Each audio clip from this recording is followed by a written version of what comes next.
Hey everybody, it's Bust with Expedition Trial number 370. Let's see what shows up. I can see that Renekton right from the start, and I think that'll be a reasonable pool to go after. This is paired up with Misfortune.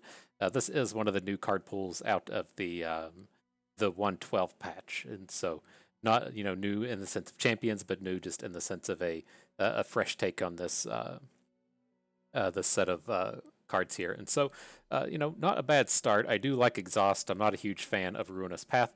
And then the idea of what you're trying to do here is, say you hook one of your opponent's units and then you have Misfortune on the board. You can either, pick off their 1 health units because she does 1 damage to everything of your opponents in combat, or you can use it to trade up. And so if you're, attacking with a what's his name? The 3/1. His name's lived in my mind. Rockhopper. There's our boy. If you're attacking with a Rockhopper and you hook a 4 health unit, that 4 health unit probably costs like 4 or 5 mana, and so you can trade your 2 for more mana. That's kind of the idea here. The downside with pools like this is that if it all does come together, like if we do manage to take a Misfortune in the second pack, then we'll just want to draft around Misfortune. It's not very common that you ever want to just be like, well, I want 2 Misfortunes and 2 Renektons. You typically want 3 and 1, and Renekton typically loses out in all of these choices. So maybe we'll see what happens in the second pack. Maybe we'll end up building around Renekton altogether. Who knows? It's a little too early to tell, but I do want to get this pulled up on the site. And so if you're not familiar, we're over here at ftpbus.com. We're just going to be on the Expedition Helper section. That's the same as the main page. We'll scroll our way down to this little drop-down box. All of the card pools in the game are here, and we'll just pick up this Renekton Vulnerable. And so it's pretty similar to Challenger's Renekton. We've played quite a bit of that one that pairs up with Jarvan. Kind of a similar thing there, where we typically just chase after Jarvan as opposed to Renekton because we like to be a Demacia heavy deck. But with here, this is fine. You do see a lot of cards that are gold starred because there are a lot of really good cards in this card pool. Exhaust is rather premier. Rockhopper is one of the really strong early game units here, and then Merciless Hunter, of course, incredibly powerful. And so, as you can see with all of these cards, if it gives vulnerable, it lives here in this card pool. Even the ones we're a little bit less excited about, like things like Ruthless Predator and Bakai Sandspinner, Unraveled Earth, these guys are here as well. But the thing I always specifically call out with this card pool is that you have to find ways for your units to win combat without dying. And so if we play Merciless Hunter, we give Fearsome to our opponent's 2-drop. Trading our 3-drop for our opponent's 2-drop isn't a good deal. If we play Rockhopper, we're not really trying to trade it for 1s and 2s. We want to be trading it for 3s and 4s. And kind of the problem that you run into here with Shurima are all the early game units only have like 1 health. And so Rockhopper has 1. Bloodthirsty Marauder has 1. You have to look over towards the predict cards. That's weird. I would think that the predict dudes would be lower attack and health. They're the scholarly kind of folks, but that's where all the stats are in Shurima, and so it doesn't quite live here. So that's kind of problem number 1 you run into with this. You have this absolutely fantastic collection of interactivity, but you don't have the units to take advantage of it. And then the second problem is your late game isn't particularly strong. Things like Ruin Runner is extremely good. That's why we have this start off here. But if you don't manage to pick up 2 or 3 Ruin Runners, it's very easy for your late game to be lacking. Renekton can make up for that a bit. He has the Overwhelm. That's typically what we're looking for as kind of our game closer. But as I said, we tend to not always draft towards Renekton. Jarvan got us, kind of spoiled as we. We're talking about you need your units to survive combats. Demacia has both Honored Lord, the guy that gives barrier on his first challenge, and then they have the 4-cost 4/4 that turns into the 5/5 tough, which is also extremely good at surviving challenges. And so we tend to really heavily lean on Demacia as the means to get our challenges or surviving our challenges. But we'll see what shows up here. If this was the other Renekton, we would be guaranteed to see Demacia, but not quite the case with these. And oh boy, we got a Sun Disk. And so we did all that talking, and now we're just going to have to come out here and pivot. I think this is okay. I have this. This is probably just going to be like a 3-game trial now because I am incompetent at actually winning with the Sun Disk deck. But I think I'm going to, come out here and go for it. If we were just going to be out here, shooting for your 7 winner, I could see a very strong argument for picking up this Riven. This card pool has Legion Drummer in it, and it has the Reforged cards, and so there's a lot of ways to give your challengers quick attack. So, your Rockhopper may only have 1 health, but if he has quick attack, then he can survive and take stuff down. So there is a pretty good chance that this Riven pairing with Renekton it would be quite strong. But it's so hard to actually get these Sun Discs, and so I'm more than willing to come out here and take this and see if we can't do something with it. And so I need to get a little more familiar with the Sand and the Ashes pack. But just looking at the cards we have here, if we are going to continue onto the vulnerable path, things like Treasure Seeker should work out reasonably well, right? I mean, we're not physically playing the card Waking Sands. If we want to use Waking Sands to take down one of our opponent's dudes, then sure, that's not that bad. And so maybe we could get something going in that sense as well. But we'll pull up this pool here real quick. We've got to go to the A's for Azir and Sand and the Ash. And so this one, it's meant to pair up with Hecarim and just take full advantage of using the Sand Soldiers from Sherma paired up with the Shark Chariots and the ephemeral boosting cards that Hecarim has access to. We're not going to be doing that here, and taking a peek at this card pool, this is abysmally bad for what we're trying to pull off. There's just nothing in here that actually works well with the theme we're trying to do, and so hopefully we don't see too many of these packs show up. We can look more towards, say, like the Ascension, and where it has just the wide collection of all the Sharama themes. Maybe some things will fall out of here, like we're talking about the predict cards being our big ways to take advantage of vulnerables. So like the Chronomancer with the 3 health, things like a Steamed Hierophant as a 3/4 of stats. It's a lot of power in there. So we'll give this a go. The big thing to note with the Sun Disk is all of your cards have to be Sharma if you want it to start in your opening hand. And so your start of game, draw 1 of me if all of your cards are Shuraman. So we will not be looking to take any other factions this trial. So let's dive on in and see what happens. And so very easy, again, to just ignore the Bilgewater set. And then with these, I'm happy enough to continue down with these vulnerable cards. The interactivity is extremely important in this current format, and these are all just quite good cards. We don't want to be chasing down the Sand and the Ashes theme. We're not going to be drafting any Shadow Isles cards today.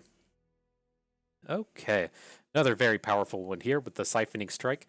The thing that I always get in my head that we can try to pull off with this Azir and Sun Disk style deck is boosting up your champions. And so we'd be looking to Siphoning Strike, we'd be looking Golden Ambassador. And now that Zillion and Akshan are both in the format, I think both of those would be extremely good in this style of deck. And so as I kind of like have in the back of my head, like the way I would like this to play out is I would like to continue down the vulnerable theme. I would like to chase down Siphoning Strike and Golden Ambassador, and then to play with the vulnerable theme, I'd also like to go and pick up Akshan, just as the means to having the 2/2 quick attack with the vulnerables is quite good. His landmark ability can be somewhat relevant, just good on its own, but we can also maybe have some landmark style cards in our deck. And I think that we could get a pretty good set of cards going in that manner. But we'll see what happens here. But Exhaust, Siphoning Strike, extremely powerful cards. This is looking to be just a pretty high-powered, high-quality deck, although we don't have too much synergies at this point. But here, looking good again. We've got the Exhaust along with the Ruin Runner. A very easy take.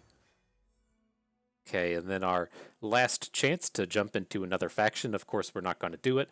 And with these cards aren't super exciting. Like, I do worry about drafting a card like Grappling Hook. We may not actually have too many ways to target our own units. And so I don't know how often we'll be able to actually activate this, but I'm reasonably happy to pick up a Veteran Vagabond. This dude is just, I guess this lady is quite strong. 3/3 for 3 is something that we really need for the vulnerables. Generating these Warlord's Palaces is quite good. If we do have the Palace, advancing it is quite good. Just no downside to this card whatsoever. Whereas something like Time in a Bottle, we just don't really want. Okay, so let's see how this proceeds now. We have the opportunity to come in and just kind of pick up some real cards. And as far as this goes, I'm pretty okay with the Bruiser and the Clock Hand. We have to pick up some of these meaty things, and this Clock Hand is quite good as far as meaty things go. He was recently upgraded to 7/7, which is nice. He isn't good at closing out games since he doesn't have Overwhelm or anything, but this ability where he gets to summon a landmark or advance landmarks by 4 is quite powerful, and so that'll be good. The Bruiser, of course, quite good in combat-centric decks. We might find some ways to get some additional strikes in. We have the one siphoning strike up to this point. We have the grappling hook. We aren't sure if we're going to be able to play, but the Bruiser is going to be a pretty reasonable option here. So let me stop and take a peek here. I think the thing we really just need to focus on now is our early game. Like, I would like to have another removal spell like Siphoning Strike. I'd like to have some cheaper units, and then maybe like one more big boy, and I'll be pretty happy with where we're at.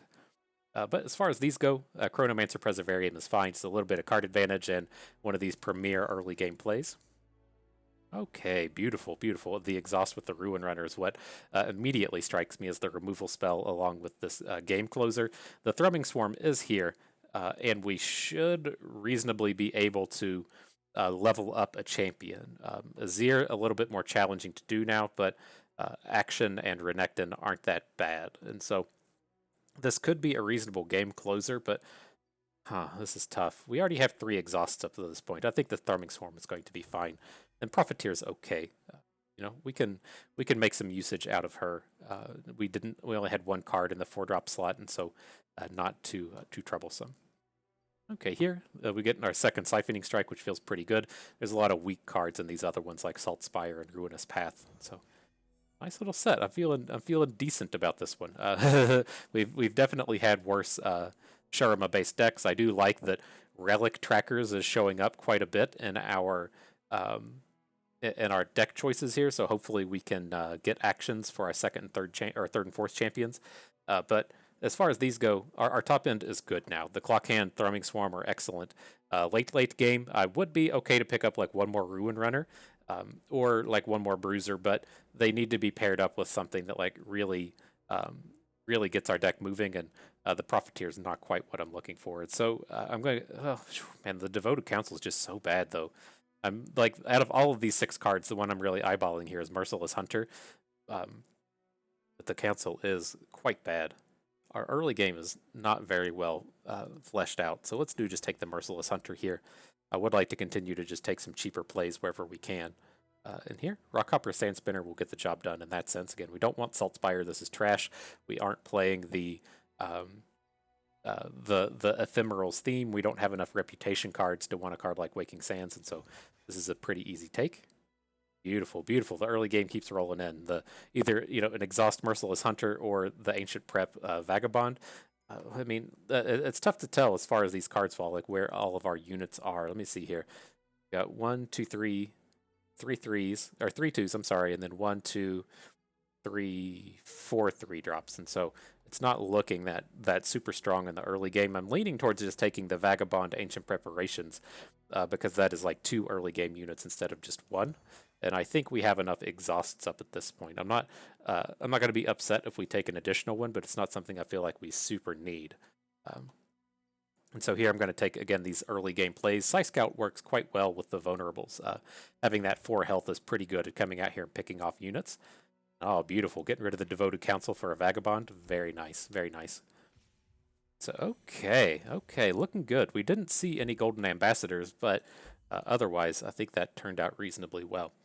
And then if you're not sure what we're doing here, this is a pay-to-win game, so we're out here and helping our dudes along, turning something premium every trial, and I think the Vakuran Vagabond is going to be a great choice in that sense. She's going to be generating those premium Warlord's Palaces for kind of like the double premium action. This is going to be pretty good stuff here. Probably the best play we'll be making today. Right, all right, so pay to win locked in, the deck looking decent. We got good removals. Like I said, the only thing I feel like we're really lacking is I would have liked to have picked up some Golden Ambassadors. I really just like this idea of playing the Golden Ambassador on 4, playing Action as a 4/4 on 5, and then playing a vulnerable card to go along with him. Seems like pretty powerful stuff. Okay, against the old Demacia allegiance here. Let's see what we can piece together. I think we can do something like this. I like keeping Renekton in these early game or early trial games when our decks aren't fully fleshed out yet. The champions are just so much stronger than all of the other cards that Renekton can probably come in and help take this over. All right, 25 turns away. Sure.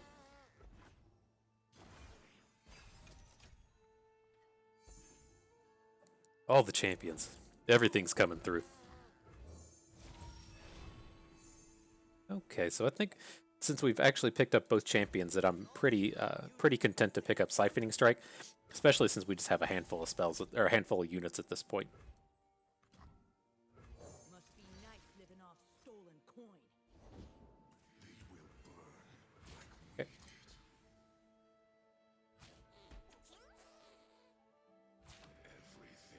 Works for me.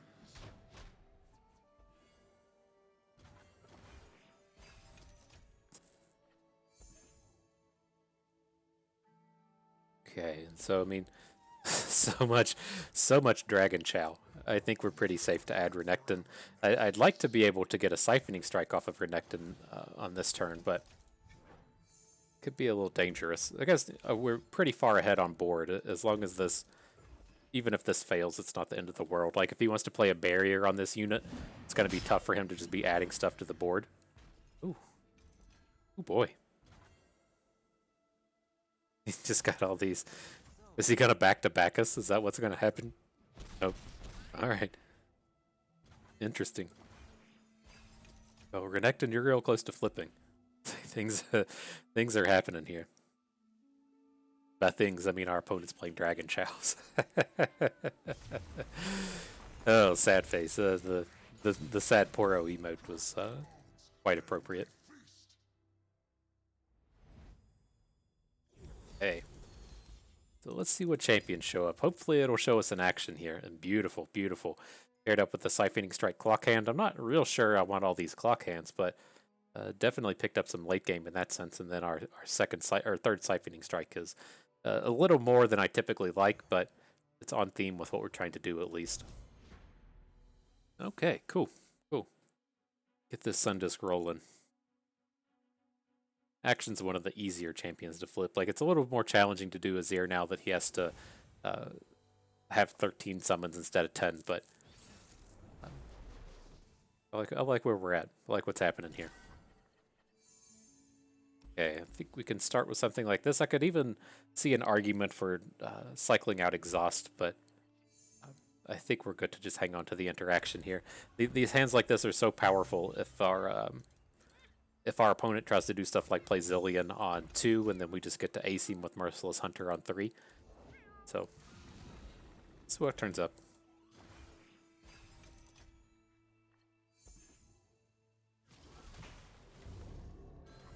Naturally hitting those lurks. That's the way to do it. Wow. Wow. Okay. It's going to start out with the Vagabond here.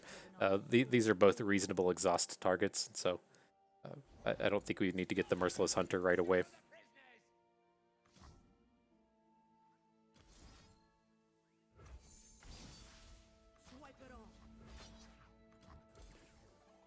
Alright, well, opponent had a pretty strong start here, so let's see if we can at least slow this down a little bit. The longer this game goes, the stronger we should be, it seems.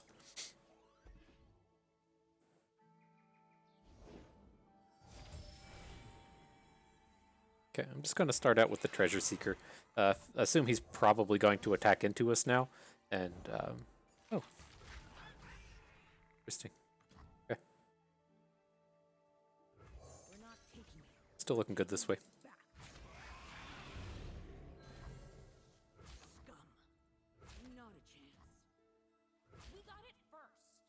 Okay.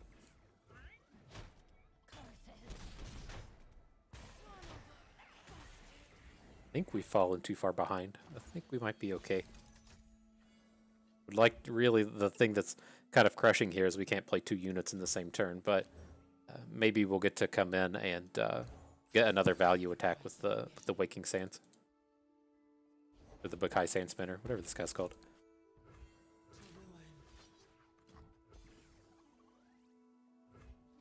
Okay, okay. Good deal. Seeing him play Preservarium is quite good. Why are you playing Rek'Sai? Have any mana? What's the purpose of this? Okay.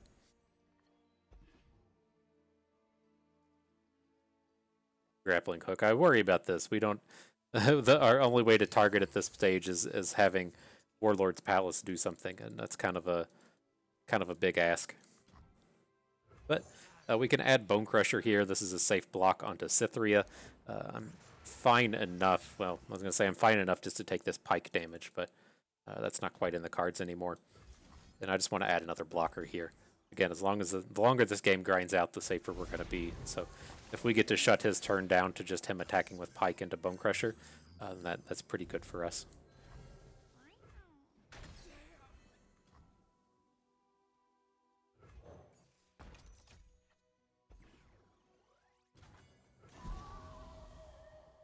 Okay.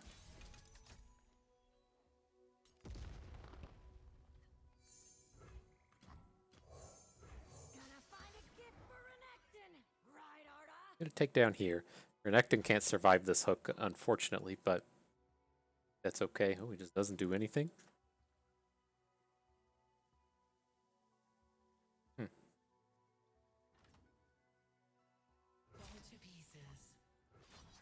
get our legs in. Okay.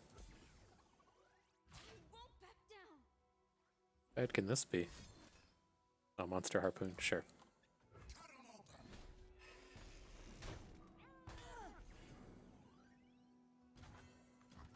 If it's made of sand, I can write it. Okay. Well, we're like one turn away from getting a Warlord's Palace, so we can grappling hook. Does Siphoning Strike count as targets for grappling hook? Like a huh.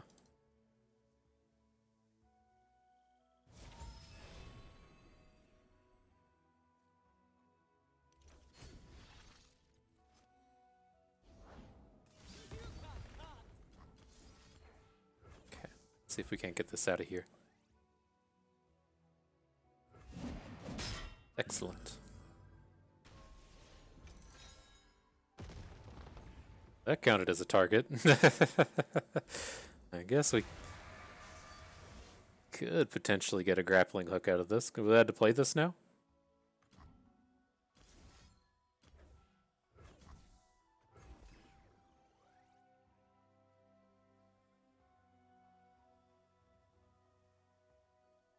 I have to assume that just works, right? Nothing for 3 mana. I mean, I guess he could play Make It Rain. If he was going to Make It Rain, he would have already done that, though. Then we'll just be predicting with the Relic of Power. I mean, I guess it wouldn't have been 100% horrible to just put the Sandstone Charger down, but I think our health is pretty safe at 8, even if it falls at 7 because he'd hit a Lurk. I think that's all good.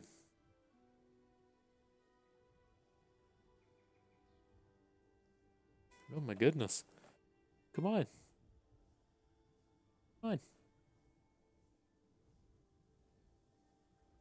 Just trying to interact with the kitty if our opponent's gonna drop their phone in the toilet. Oh, there we go. Alright, well, she ran away. It was anticlimactic. So, alright, predict 1. Man, do we just put the charger down? Is that too greedy? Like, if we miss, that kind of sucks. I don't really want to be taking that much damage here.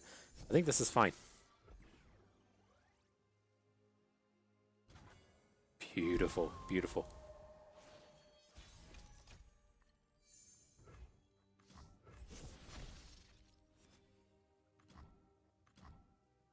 Must be nice living off stolen coin. Okay, let's see if he plays something here so we can get our Renekton doing his thing. Cool.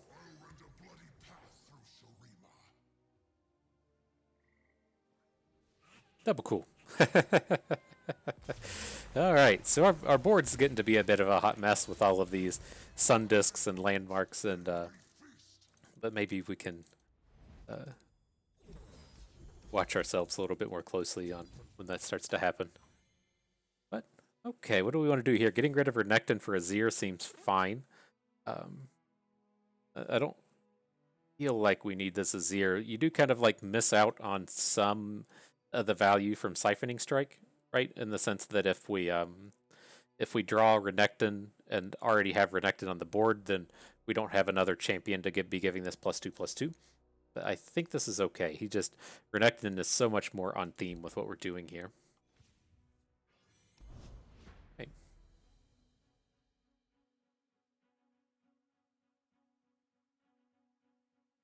Feeling good, feeling good. Playing the Sun Disk and then just getting rid of our Azirs. So Renekton can still go up to level 3 though.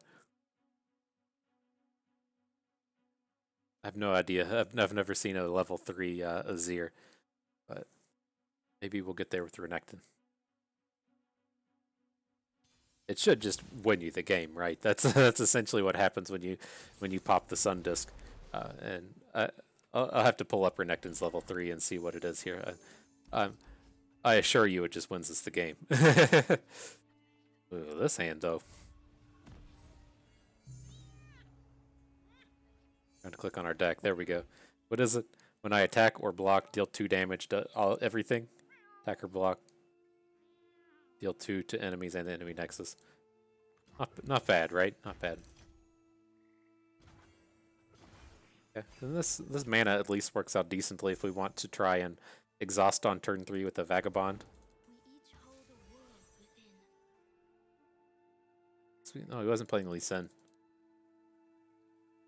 It's tough because like I don't really care about this unit, but like he's just never interacting with a Rockhopper with this thing.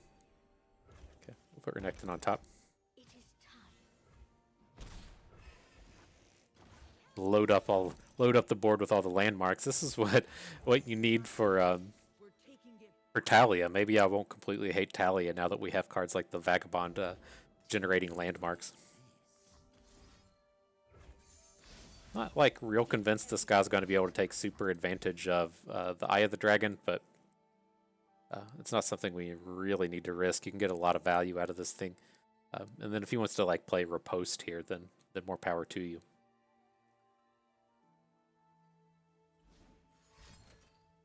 Sure.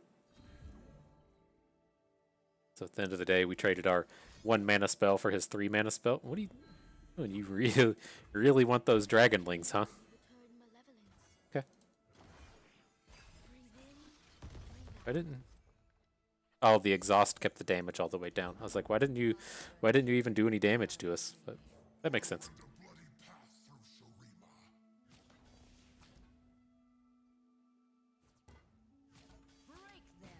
Okay, definitely blocking with Renekton. If he gets to come in here and get these strikes, good chance we can get him to flip next turn. A little scary against these Shyvana-based cards, but might be fine. I wouldn't be surprised if he just plays like a single combat or something, but ooh, okay.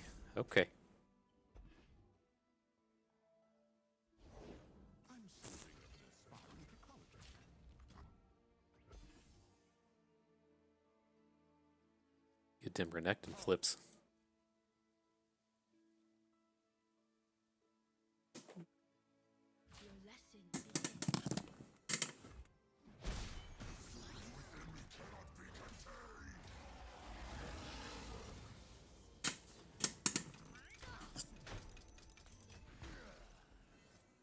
Alright, Sun Disk, this is your chance. This is your game. You gotta do it while you can. Oh, so much siphoning strikes. Alright, well let's just add Ruin Runner.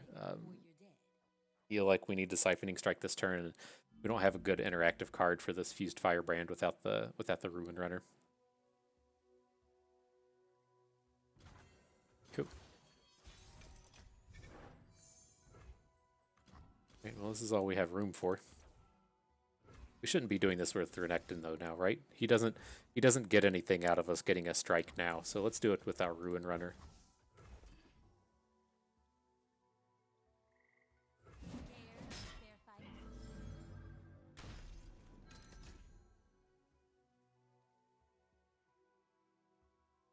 So meaty.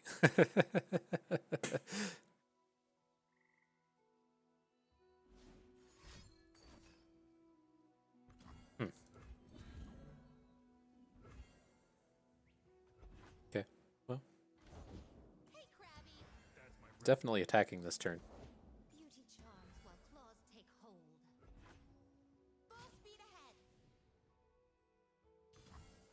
Alright, so I mean, we can still slam Renekton into this. He's going to go up to 9 health. I think that's probably worthwhile. Slam in for 7. Okay. And with one more target, we'll flip this palace so we can get this thing off the board.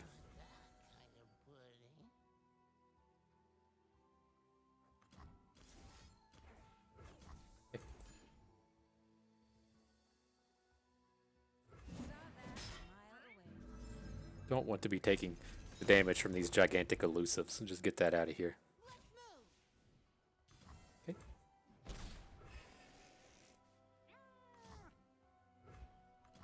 Let's just... Do we just give allies bonus attack? I think that's where we're at this point. Well, let's be real. What are you doing this game, Sun Disk? You're not going to do anything.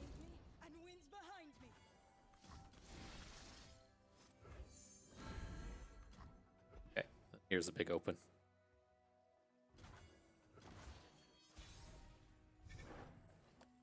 This is almost just like having a like having a flipped Renekton on the board.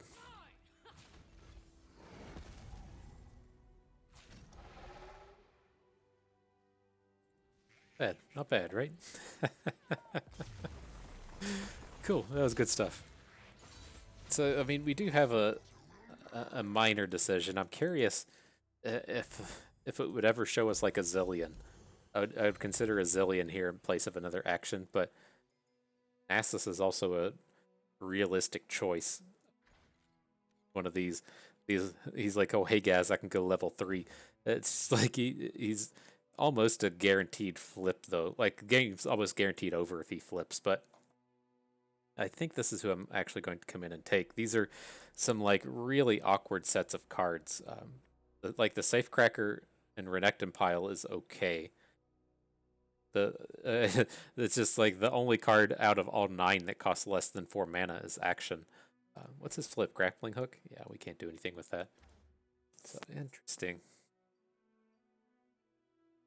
I feel like if we have the Sun Disk, we just have to at least kind of go for it with Nasus, and so hopefully we can trade away some of this expensive stuff for cheap. But I'm in on the Sun Disk now. I'm ready for it.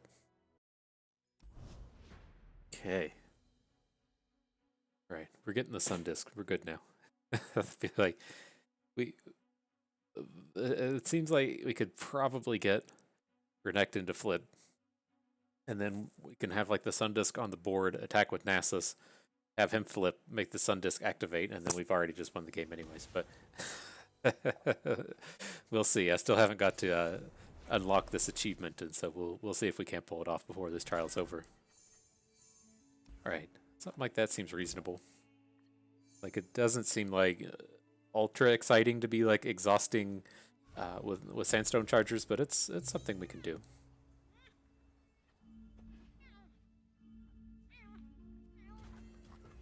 There it is. Get that Sun Disk rolling. Revan Garen. Okay. The old Relentless deck. We'll see if the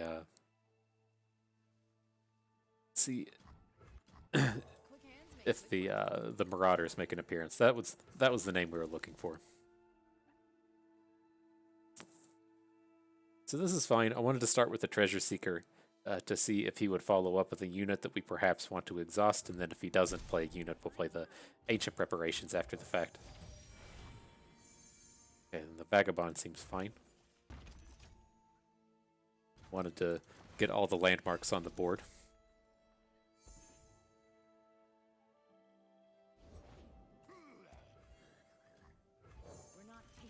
Okay. This is one of these things that yeah we can't take down a badger bear with the Waking Sands exhaust. I think that's what I want to go for here. Let's see. It's tough for him to play a unit we care about more than this.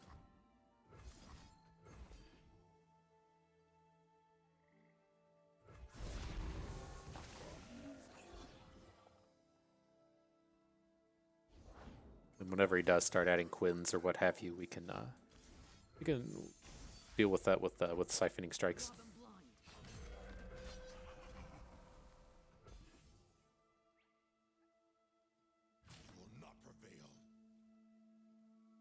Vanguard Sergeant. Dude's all over the place now. They added it back in 2 more card pools, and so be seeing a lot of Vanguard Sergeants in your future.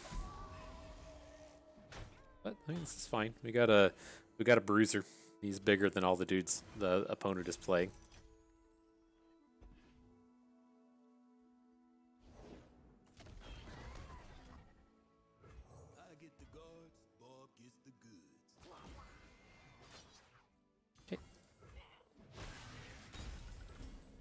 Alright, I want to see if we can't get a siphoning strike. So let's just start with one of these smaller cards like Chronomancer, see what we can predict into, and then we'll follow up with that. We're getting into the late game, and this is going to grind on for a while, so I'm going to take the clock hand here.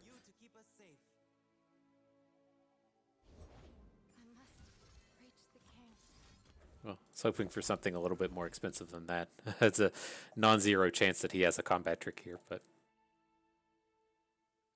I think it's probably still worth it. Worth a go. Riposte is fine. Still get our strike out of this, so we aren't lucky findless.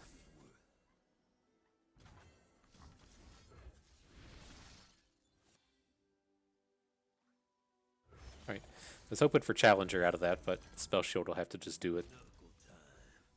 See if he wants to make the trade. Cool.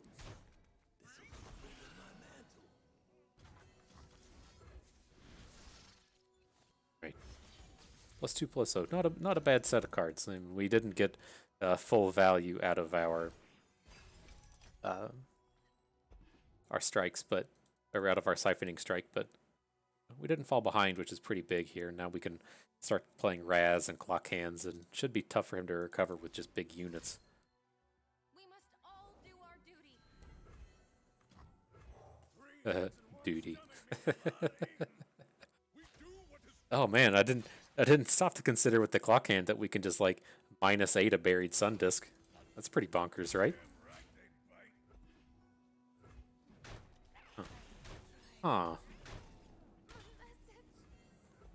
This thing's about to drop as well with the Warlord's Palace.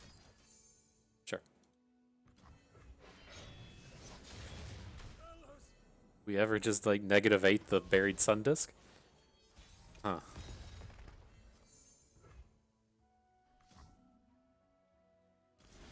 Let's do this. Let's predict draw cards, see if we hit a Renekton or a Nasus. That's going to take him like quite a while to actually come out here and flip though, right? We probably still want to pick the Renekton.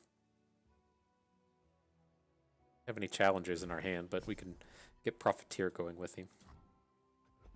First pass and see what opponent does.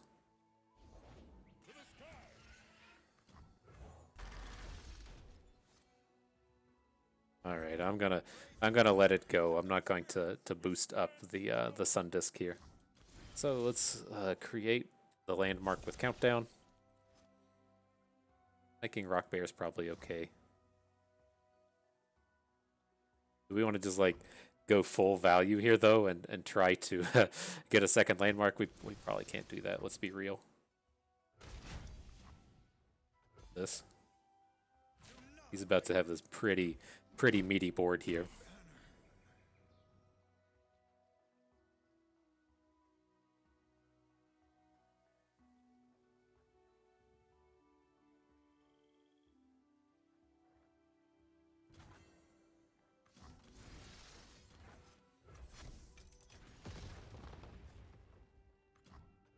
Okay, so I mean, yeah, it is unfortunate that he can just like take this Garen hook straight onto the Rock Bear, but at least his other hooks aren't very good. I think it just kind of needs some time.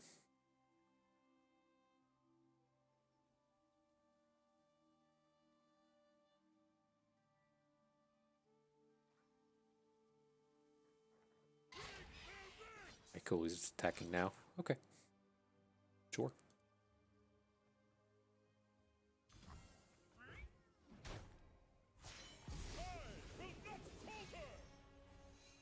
Alright, so we'll have to see what we get out of this Profiteer, and then we can follow up with Renekton.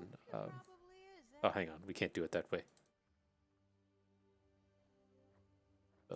I was thinking we'd get to see the cards before we decided if we wanted to play Renekton or not. That's not how things go. I cannot recover all that is lost, but I will try. Okay. Violence, chaos, and destruction.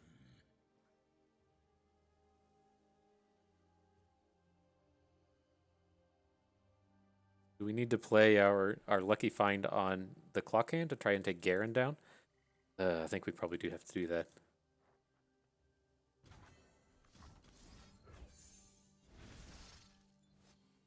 Okay.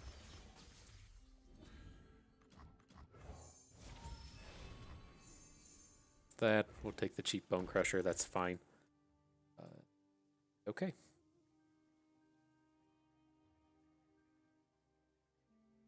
I think we're going to have to open here. We can't have him just like playing for Demacia and shutting down our turn. He's going to get too far ahead since he already has the rally. And if he has a combat trick here, we're pretty hosed.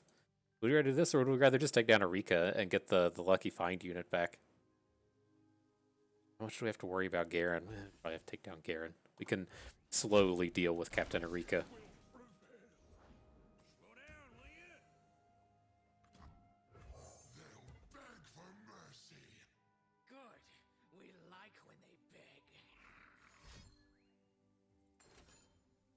Okay.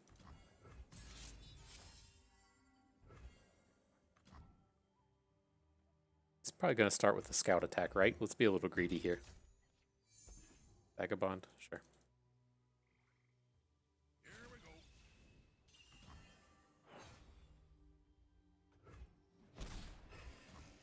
Must be nice living off stolen coin. Enemies, take heed!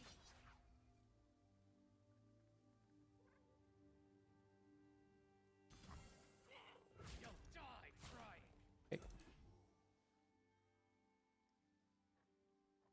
He just played a real 4 Demacia, right? That's what happened there? I just assumed that he played the generated one.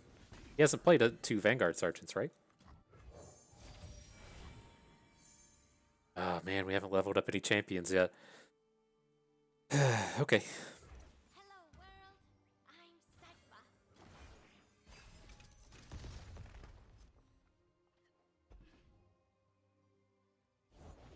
Years take, experience gives.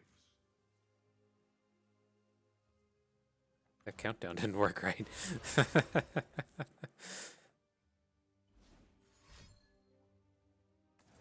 Okay, this will take us to 2.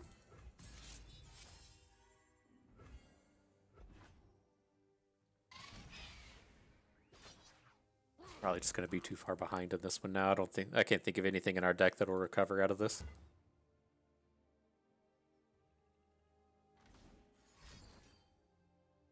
Oh.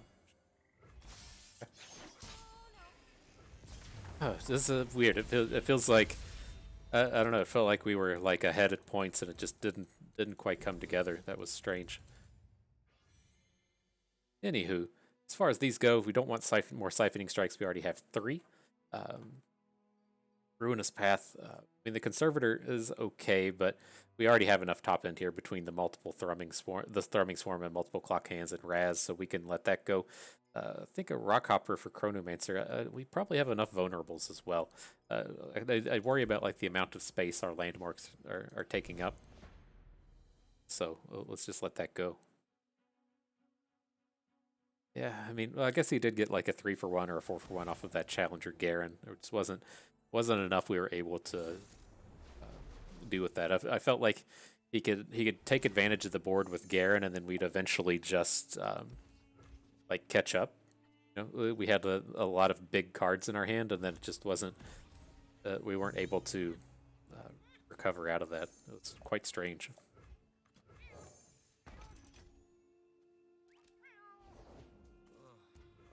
Okay, let's see how aggressive this is. action decks tend to be quite aggressive, tough for us to deal with. It's my time. I will run you over. The thing that worries me with the makeup of our deck against this kind of thing is we don't have fast or burst speed removal spells, and so our opponent's kind of able to pick and choose exactly how they want to get their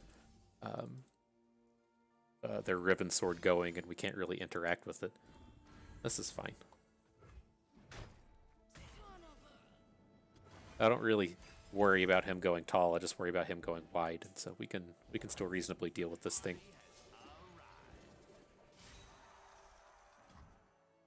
Greed will turn any man into a monster. Do it. Okay.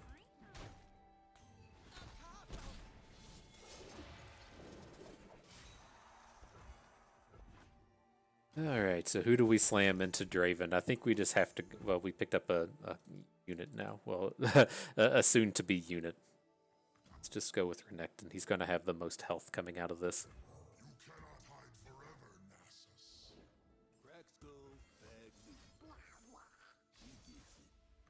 No surrender.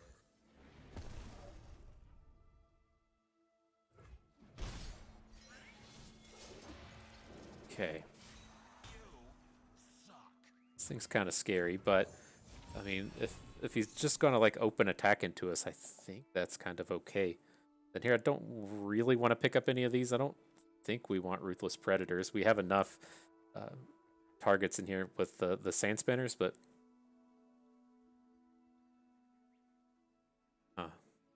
maybe we do need to take him.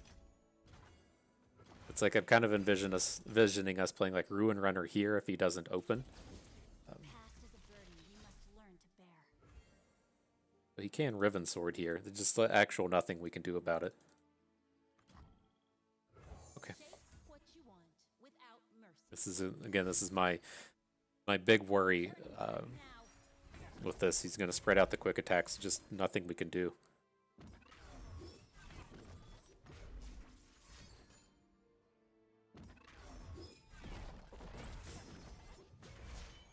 I am reformed. Yep.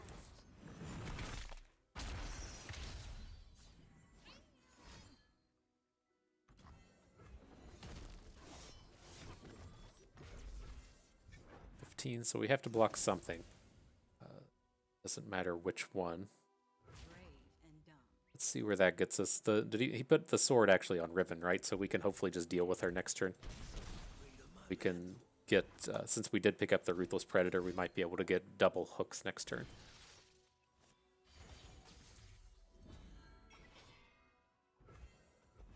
Okay. Renekton can still take this Bruiser down. The soul wears away like grains of sand. I get the guards, Bob gets the goods. Okay.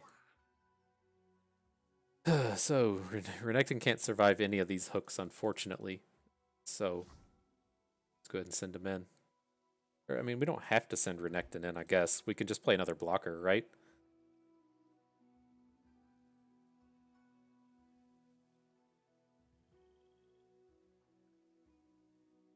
Disintegrate. Okay.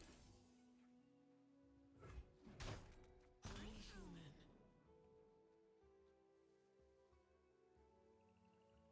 Then we'll get to pick up the Warlord's Palace here. Right, when we play the Vagabond, she'll reduce the cost by 2. Technically, just wait until next turn if we wanted, but he plays a unit, it's so scary for us. Like, these bruisers are going to be so tough to deal with anyways. Yep. Power linger in the air. You ever want to +1 attack these things? I don't think so. Let's draw a card.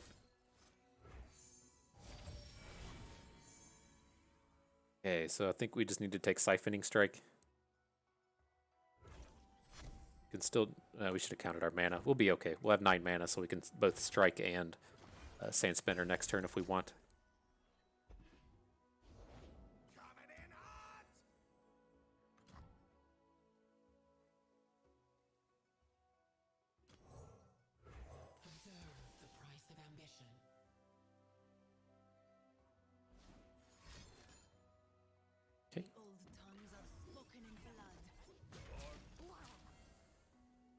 Okie dokie. So, like, that's the easy one. We might need to put Renekton in front of this. He's going to take him up to 8. We have to do it like this, like this, like this. We're just going to be dead here.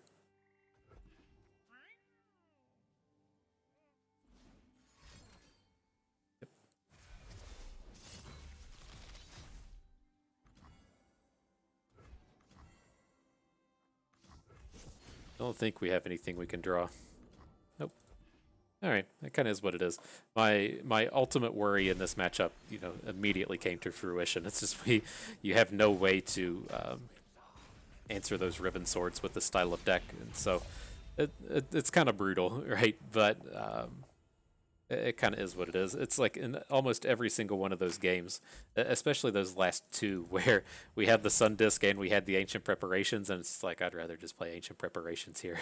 And so, oh, we don't have LOR Guardian up. Let's take a moment to get that going. All right, so LOR Guardian doesn't appear to want to load, so we'll just let that go and just talk about the deck at hand here. And so, like as far as this one goes, like I feel like I am officially done with the SanDisk deck. It just this is probably like the 3rd or the 4th video I've made with it, and like the 5th or the 6th like draft I've had with it, and it just never works out. Like Mono Sharma is missing just a little bit too much for these things to really pull themselves together. And then it's just like there's also the degree to it to where if you need to flip 2 champions to get it going, you've already probably won the game.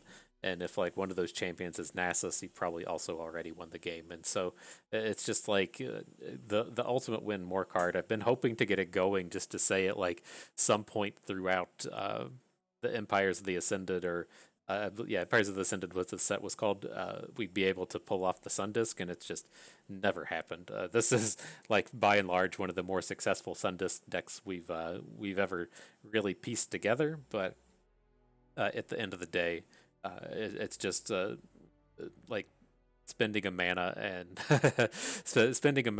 constraining ourselves to the Shurima only, and then taking up space on our board to do absolutely nothing is what the Sun Disk feels like the majority of the time. And so maybe if we have Talia and want to have like a guaranteed landmark, or if we're playing the thing that lets you kill off landmarks for rock bears, then maybe it's okay-ish. But I've given up on it. I'm kind of done with trying to draft the Sun Disk deck. It just kind of punished us all the way through. And so I think on champion pick 4, we should have never taken Nasus. We took Nasus just because of the Sun Disk. That should have been probably another Akshan, could have been another Renekton, but definitely not Nasus. And then it's just, it's so awkward trying to get all that together. I think realistically, like the way that this deck would have been really happy to have been drafted was to just start with Renekton and then take Riven second. And then like as we see all of these Akshan Riven decks running around, being able to do something similar. Like the quick attack challengers are tried and true extremely good. There's reasonable units within Noxus to try and take advantage of that. Then just the aggro portions of both halves are pretty powerful as well. And so I'm guaranteeing you've run into Riven Akshan in the past week. It's an extremely powerful deck. And I'm really quite surprised there's so much Riven running around now. And so I'll jump back to talking about this deck in just a hot minute, but I do legitimately worry about how much they spread Riven out now. I can't remember if I made a video out of where I talked about it. I don't think I did. I think I drafted and then just canceled out the video. But the kind of the interesting thing is in that the way the cards are shown to you throughout the draft, there are like bonuses associated with basically kind of at a high level. The way the game does it is it looks at the composition of the cards in your deck, it compares it to the composition of the cards in the buckets, and then you'll be more likely to see the buckets that look like the cards that are in your deck. There's some bonuses that are attached to it. That's what the cohesiveness bonus is. If you go and look at the spreadsheet, as to where what they're trying to do is, if you take a look at the card Mushroom Cloud is only ever respectable. We'll use as a word in the Teemo decks. It's still garbage, but if you're not playing a Teemo deck, then you're going to have absolutely no usage for Mushroom Cloud. And so the way that that system was kind of designed was if your deck doesn't have any Teemos or Mushroom Cloud based cards in it, then you're going to be less likely to see the Shroom and Boom and Total Recall throughout your draft. So as you get to say pick 12, it's a real feels bad moment if you have to take a pack that has Mushroom Cloud in it, or you feel like you only have two options because Mushroom Cloud is so bad. And so to cycle back to what I initially wanted to talk about is in the sense of Riven. And every single Riven card pool has Runeforger, the 3/1 for 2 mana, and they all have Blade Squire, the 1 mana Last Breath. Extremely, extremely good units. There's absolutely no downside to playing any of them. They're arguably the best 1 and 2 cost units in Noxus already. And so now as Expedition progresses, Riven is in 4 separate card pools. And if you start with Riven, so you have a start with Riven Runeforger, your deck looks extremely like a Riven deck. And so by all means, like, you should continue to see more and more Riven packs. But in the sense that we really like drafting Jarvan. It's just so super easy to get a bunch of Jarvan and Demacian Steel packs going together. You're able to get these super consistent decks. So if we want to continue on with that, what happens when there's 4 Rivens and every Riven card pool has Runeforger and Blade Squire, and I think 3 of the 4 have Weapon Hilt in it. It gets extremely easy to the point to where you should be able to see multiple Riven packs throughout your synergy picks, and then even in a lot of your wild picks. And I'm curious about the issues that could potentially cause now that they've really pushed up the number of champions in the game. With the four Rivens, we haven't seen it with the 4 Misfortunes, but Bilgewater's pretty bad in Expedition. And I'm just kind of curious what comes of that. I don't have an answer as to what is right or wrong in that sense. After the next patch that comes out, we should be seeing much less Riven anyways once that action appearance bonus goes away. But I'm really curious how this kind of plays out in Expedition, that you have super high access to really high quality cards.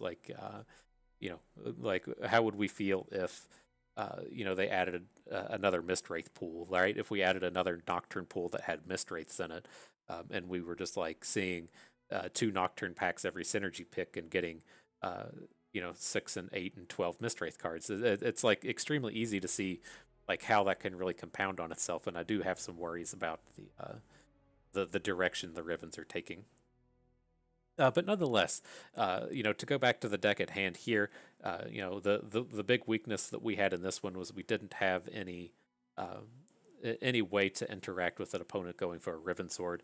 It's just kind of awkward. We ran into kind of the same problem with that big Garen. We just don't have the ways to deal with our opponent's big units, and that's just kind of is what it is. That is a realistic disadvantage to playing with the vulnerable deck. We should be able to come out here and pick on all of our opponent's smaller units and then get an advantage by going wide. That's kind of what we'd be looking to do here. Is say we were playing against the Sumpworks decks over and over again. We should just be able to annihilate those over and over again. But with our opponents playing 5/5 plus units, we don't have the means to take those down. The only way we had to deal with a big unit was the Siphoning Strike, and we didn't. It just takes so long to get going when you have to play, your Ruin Runner on turn 5, and then on turn 6 you have to spend another 5 mana to try and Siphoning Strike something down. It's just a little bit too slow. And so I think our deck was good. This was something that could have realistically been a big 7-win contender, but the decks that we ran into here were just quite the pain. Even if that last deck, I don't think it would have been that bad if we didn't run into the multiple bruiser draw with those 5/5s. They were just too much for us to deal with. And so it's kind of similar. We'd probably have a problem with elites. We would probably have a problem with dragons had that guy's dragon deck not just completely petered out in the beginning. It just kind of is what it is. We ran into some of our bad matchups, didn't run into too many of our good ones. And that's kind of is what it is at the end of the day. And so I do think, the last things I would part with this, I still think, the Renekton and the vulnerable card pools are fine. As far as Renekton goes, I think, it's going to be tough to ever really want to draft three of him.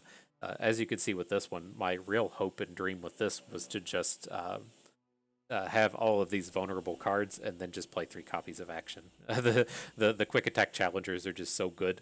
I felt like that would have been really powerful, especially so if we had been able to piece together like shape stones or crossbows or whatever. It seems like we didn't see any combat tricks the entire trial. Maybe we did and I just passed on them because I usually don't value them quite highly, but I think that whole series of cards could go pretty well. And then, last but not least, what I was hoping we could try to put together was, the Golden Ambassador deck. We did definitely see 0 Golden Ambassadors, but I am hoping one day to be able to piece together this like Golden Ambassador Siphoning Strike Action and Zillion deck. I think there's a lot of opportunity for raw power there. That's where I was ultimately hoping this deck went, but we didn't get to see the cards to do it. It's a little unfortunate and a little sad.